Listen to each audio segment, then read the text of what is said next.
हरियाली पर कुल्हाड़ी। जी हां, सरकार की योजनाओं और छूट का जमीनी स्तर पर कैसे दुरुपयोग किया जाता है, इसकी बानगी देखने मिल रही है गोरेला पेंड्रा मरवाही जिले में, जहां पर पेड़ों की कटाई में छूट का फायदा राजधानी समेत दूसरे शहर के व्यापारी जमकर उठा रहे हैं। सरपंचों के साथ साठगांठ कर व्यापारी यहां के जंगलों में बेतहाशा कटाई कर पर्यावरण को भी गहरा नुकसान पहुंचा रहे हैं।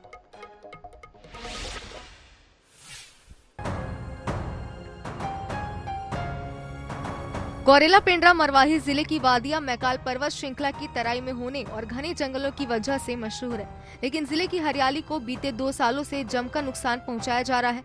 दरअसल प्रदेश सरकार ने पेड़ों की कटाई में 23 प्रजातियों की संख्या और बढ़ा दी है, यानी ग्राम पंचायत से अनुमति के जरिए कुल 55 प्रजातियों के पेड़ों को काटा जा रहा है। जाहिर है कि इस छूट का मकसद उन किसानों और ग्रामीणों को सरकारी दफ्तरों के चक्कर लगाने से बचाना था, जिनको अपनी जमीन में लगे पेड़ों को कटवाना जरूरी होता है। लेकिन योजना का फायदा किसान कम और व्यापारी ज्यादा उठा रहे हैं।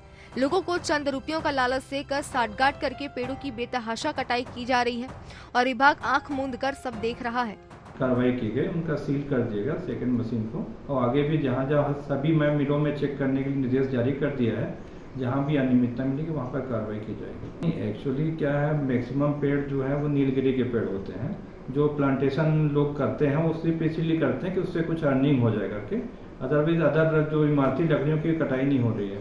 पेड़ काटना निश्चय ही पर्यावरण के लिए हानिकारक है, किंतु शासन के नियमों से बंधे होने के कारण पंचायत के जो भी पेड़ काटने संबंधी आवेदन प्राप्त होते हैं उन्हें अनुमति देना हमारी मजबूरी है। अनुमान के अनुसार हर माह जिले में 3000 से ज्यादा पेड़ काटे जा रहे हैं। वन और राजस्व विभाग की निष्क्रियता और लापरवाही का फायदा उठाकर लकड़ी तस्कर दूसरे संरक्षित प्रजाति के पेड़ों को काट रहे हैं और इतनी बड़ी संख्या में पेड़ों को काटे जाने को लेकर जनप्रतिनिधि भी चिंता जाहिर कर रहे हैं, लेकिन समस्या बरकरार है। नहीं, ये तो क्या है, सार्वजनिक तौर पर शिकायत ऐसे नहीं आई है कि कटाई का कार्य चल रहा है, क्योंकि सभी तरफ वन प्रबंधन समिति है। निश्चित ही अब मैं यही जनता से जुड़ा हुआ, उनकी भलाई के लिए कार्य होगा और इसमें हमारे जंगल के जो चार उनकी भी रक्षा हो, ये प्राथमिकता तो मेरा रहेगा ही।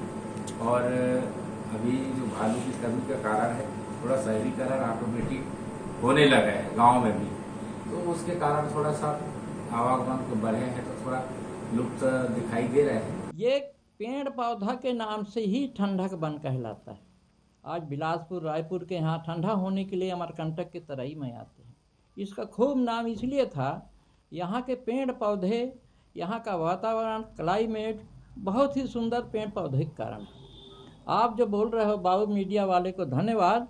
मैं रोज़ देखता हूँ, मझगांव में रहते हैं, रोड किनारे 4 बजे रात से 4-5 ट्रक ट्रैक्टर साथ डेली आता है 4 बजे रात।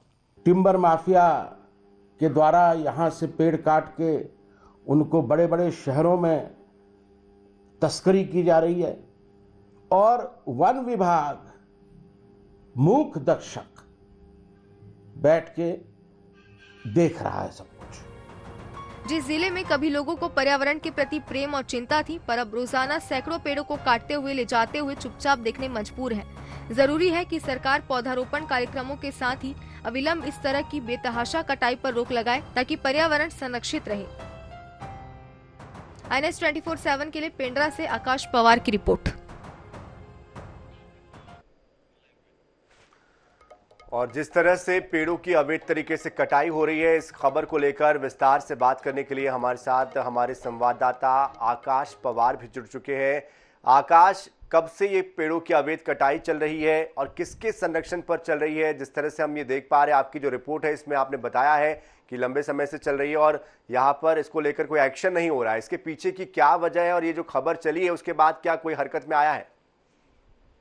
जी बिल्कुल, मैं बता दूं कि पेड़ों की जो कटाई है वो अभी नहीं, कई वर्षों से हो रही थी, लेकिन इस तरह से जो कटाई, जो बेतहाशा कटाई है, वो इसके पहले नहीं होती थी।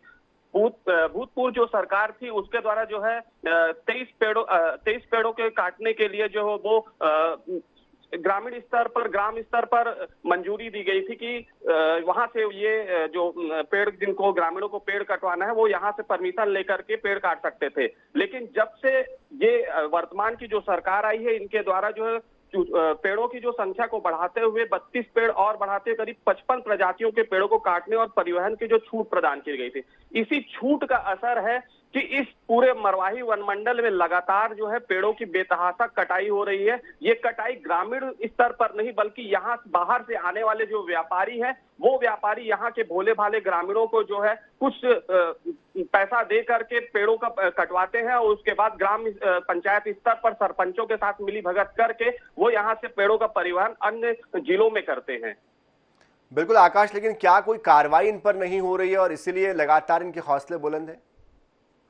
जी बिल्कुल, बता दूं, ऐसा नहीं है कि हमारे द्वारा कभी इसकी जानकारी यहाँ के संबंधित विभाग के अधिकारियों को नहीं दी गई। लगातार सोशल मीडिया के माध्यम से, लगातार फोन के माध्यम से हमारे द्वारा लगातार उनको ये सूचनाएं दी जाती है। लगातार हम वो फोटो यहाँ वो तस्वीरें उन अधिकारियों को भी भेजती है, लेकिन ये अधिकारी सिर्फ ऑफिस के कमरे में, एक कमरे में बैठ करके, एसी की 4 दीवारों में बैठ करके किसी भी तरह की कोई भी कार्यवाही जो है उनके द्वारा नहीं की जाती। लगातार हमारे द्वारा इनकी सूचना जो है वो संबंधित अधिकारियों को दी जाती है, लेकिन मजाल है कि ये अधिकारी अपने एसी कमरे से उठ करके कभी उन जंगलों की ओर गए। लगातार यहाँ पे सैकड़ों ट्रैक्टरों पे पेड़ों की कटाई करके यहाँ इधर से उधर परिवहन जो है वो किया जा रहा है। सूचना के बाद भी संबंधित विभाग, संबंधित अधिकारी जो है किसी तरह का कोई एक्शन लेने के लिए तैयार नहीं है। उनके द्वारा ये कहा जाता है कि ये जो है जो कटाई जो की जा रही है, जो सरई या अन्य जो पेड़ जो है वो काटे जा रहे हैं, इनकी जो परमिशन है वो शासन स्तर पर दी गई है।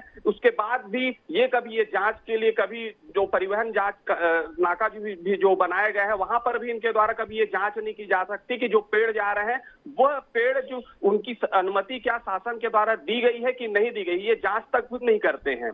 इसी का नतीजा है कि यहाँ पर आज हजारों की संख्या में पेड़ जो है वो काटे जा रहे हैं। जाहिर तौर पर आकाश, जो तस्वीरें आपने भेजी है वाकई में वो दिल दहला देने वाली तस्वीरें, क्योंकि जिस तरह से पेड़ों की कटाई यहाँ पर हुई है, जो ठूठ है वो हम देख पा रहे हैं, कटी हुई लकड़ियां हम देख पा रहे हैं। क्या नियम इसके कहते हैं और क्या नियमों के अलावा अवैध तरीके से इनकी कटाई हो रही है, और इस पर अगर अवैध तरीके से कटाई होने पर कोई कार्रवाई नहीं हो रही है तो ये अपने आप में कई सवालों को खड़ा करता है। बहुत शुक्रिया आकाश इस पूरी जानकारी के लिए।